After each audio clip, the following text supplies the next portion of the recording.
Hello बच्चों, let's read this question. The question says the ratio between the volume of two spheres is 8:27. What is the ratio between their surface areas? तो हम देख लेते हैं हमारा की concept क्या होगा। की कॉन्सेप्ट, तो की कॉन्सेप्ट में हो जाएगा वॉल्यूम ऑफ स्फेयर, और वॉल्यूम ऑफ स्फेयर होता है 4/3 पाई आर का क्यूब। फिर हो जाएगा volume of sorry surface area of sphere, surface area surface area of sphere, और सरफेस एरिया ऑफ स्फेयर हो जाता है 4 पाई आर का स्क्वायर।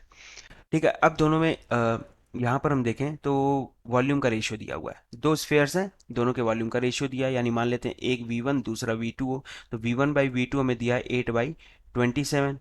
तो फार्मूले से भी हम लिख सकते हैं, क्या लिख सकते हैं कि 4/3 पाई R1 का cube divided by 4/3 pi R2 का क्यूब दिया हुआ है। ठीक है, तो यहाँ से देखो आप 4/3 पाई और 4/3 पाई तो कैंसिल आउट हो रहा है, तो हमें मिल रहा है R1/R2 का होल क्यूब 8/27 के बराबर। तो यहाँ से मैं क्या बोल सकता हूँ कि R1/R2 जो होगा 8 का क्यूब रूट यानी 2, 27 का क्यूब रूट यानी 3, 2/3 के बराबर होगा। ठीक है, अब हमें निकालना है सरफेस एरिया का रेशियो, यानी अगर मान लें सरफेस एरिया को एस से रिप्रेजेंट करें तो S1/S2। फार्मूला लिख लेते हैं, क्या है फार्मूला, 4 पाई R1 का square divided by 4 pi R2 का स्क्वायर। R1 R2 दोनों स्फीयर के अलग अलग रेडियस हैं।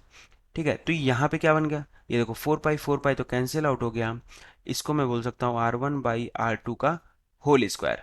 अब R1/R2 यहाँ से हमें पता है 2/3 है, तो S1/S2 बन गया 2/3 का होल स्क्वायर यानी 4/9, और यही हमारा आंसर हो जाएगा। So the final answer is the ratio between their surface area is equals to 4/9। Hope you understood it well. Best of luck. Thank you.